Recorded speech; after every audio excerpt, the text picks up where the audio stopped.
Monsieur le secrétaire général, Monsieur le président Yang, distingués chefs d'État et de gouvernement, Mesdames et Messieurs les délégués, je me tiens devant vous aujourd'hui au nom de son Excellence le général de corps d'armée Mamadi Doumbouya, président de la République de Guinée, avec l'honneur et la responsabilité de représenter une nation engagée dans une refondation historique. Nous sommes ici pour affirmer notre détermination à redéfinir notre avenir, un avenir fondé sur la paix, la justice et la dignité pour tous. Aujourd'hui, 28 septembre 2024, 3 dates, 3 événements, 3 moments qui incarnent l'esprit de résilience et de liberté de notre peuple. Le 28 septembre 1958, le peuple de Guinée a choisi de voter massivement pour le non au référendum proposé par le général de Gaulle en optant ainsi pour l'indépendance immédiate.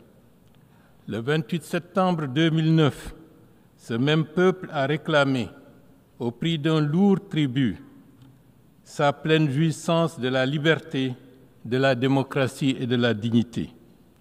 Aujourd'hui, le 28 septembre 2024, en ce jour symbolique pour la nation guinéenne, nous nous tenons devant cette auguste assemblée pour renouveler notre engagement en toute liberté envers ces dynamiques pour forger un avenir fondé sur la paix, la justice et la dignité.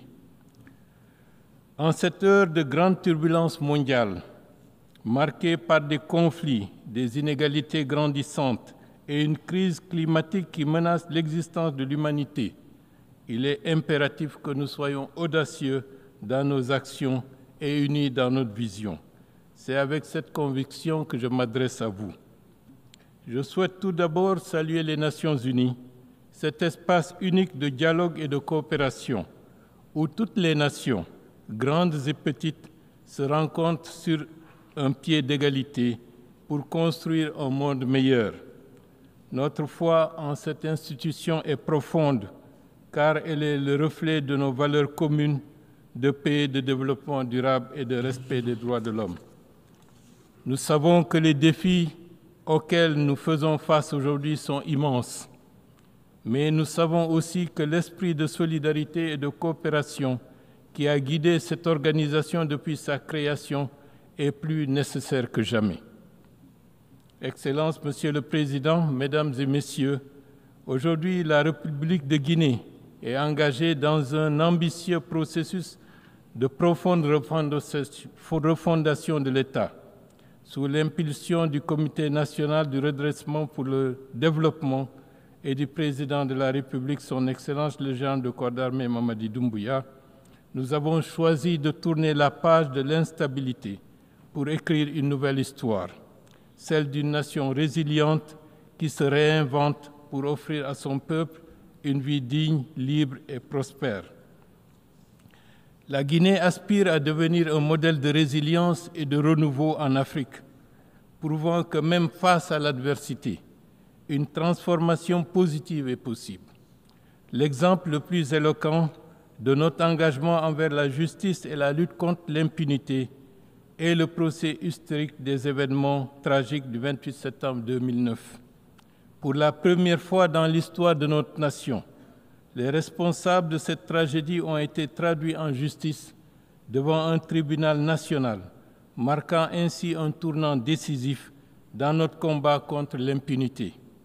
Ce procès, devenu une référence mondiale, est un exemple pour l'Afrique.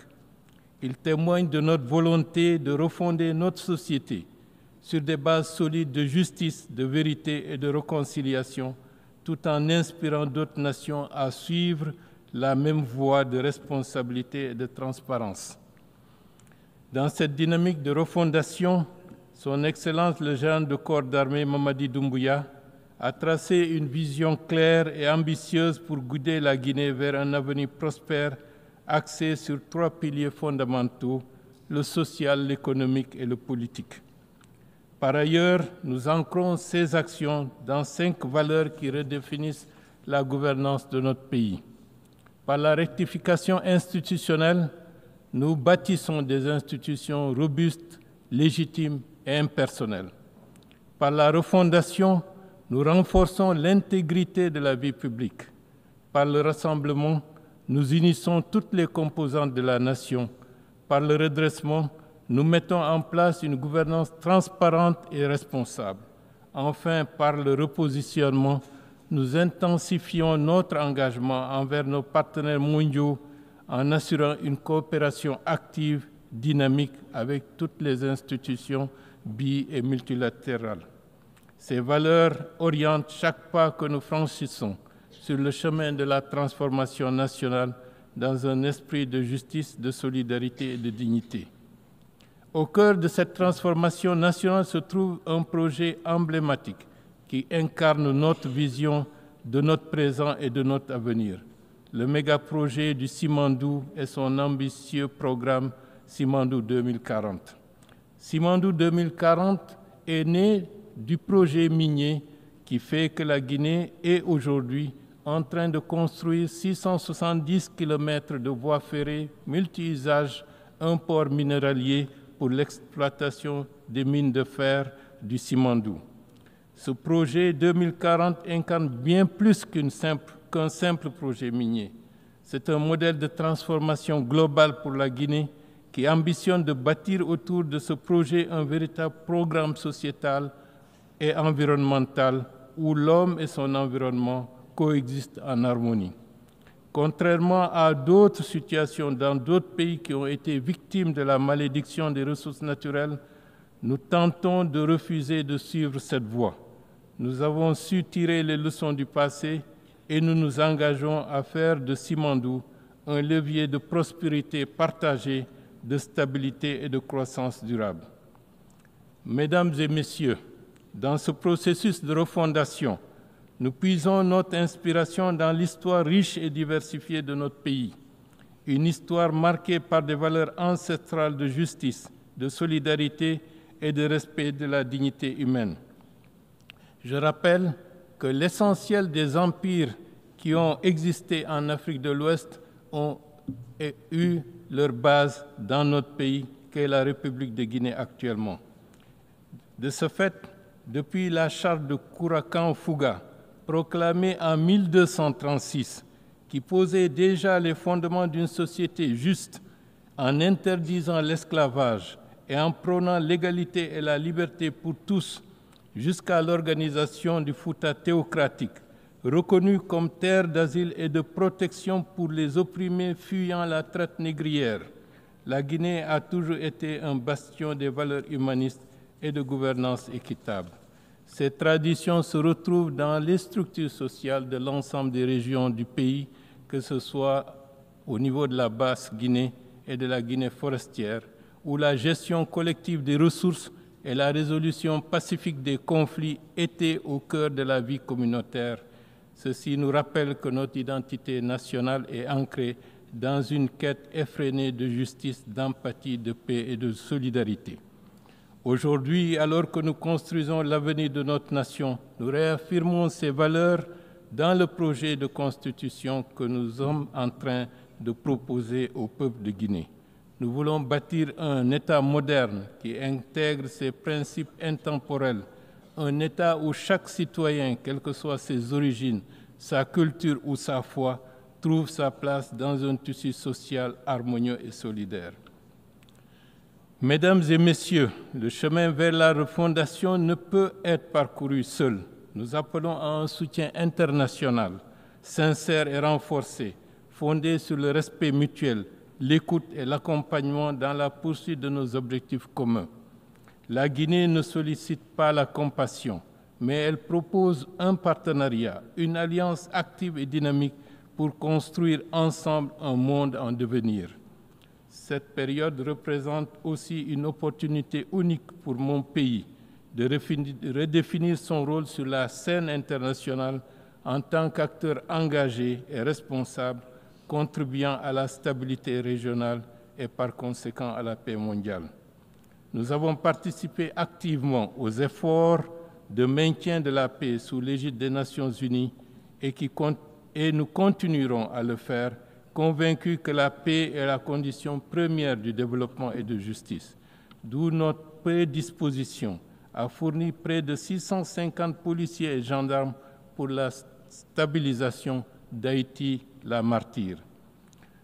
Cependant, la paix ne peut être atteinte qu'à travers une coopération renforcée et une réforme significative des institutions multilatérales.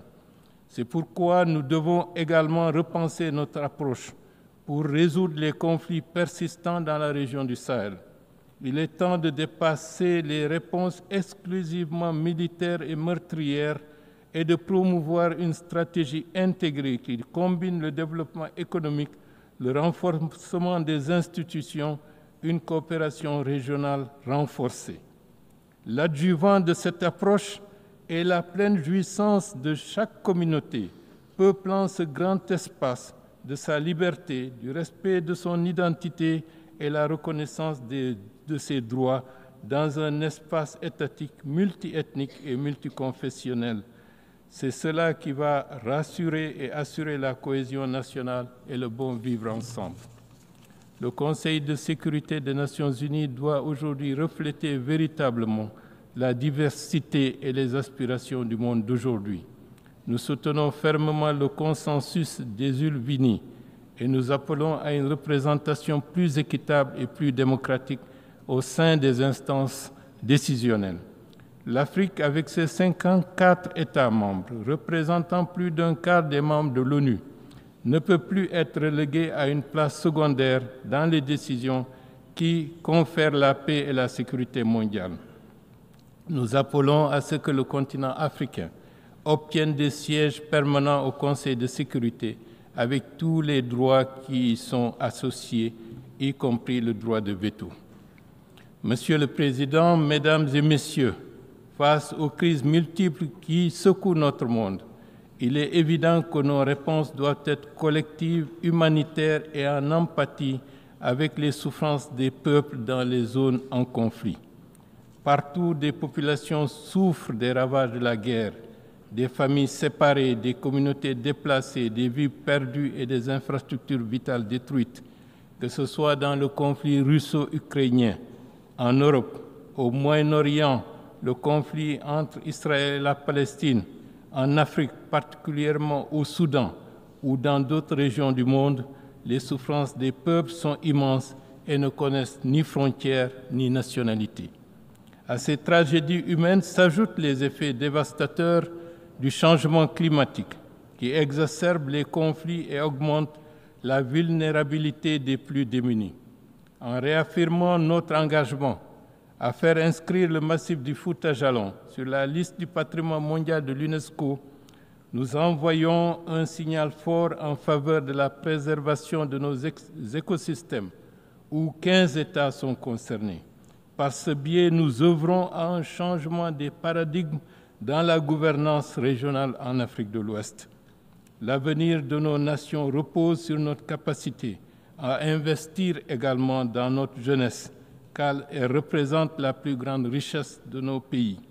En offrant aux jeunes les opportunités et les moyens de réaliser leur plein potentiel, nous pouvons lutter efficacement contre les maux qui les poussent vers l'immigration clandestine. L'immigration, loin d'être une solution, est en train de vider nos pays de leurs ressources humaines les plus précieuses.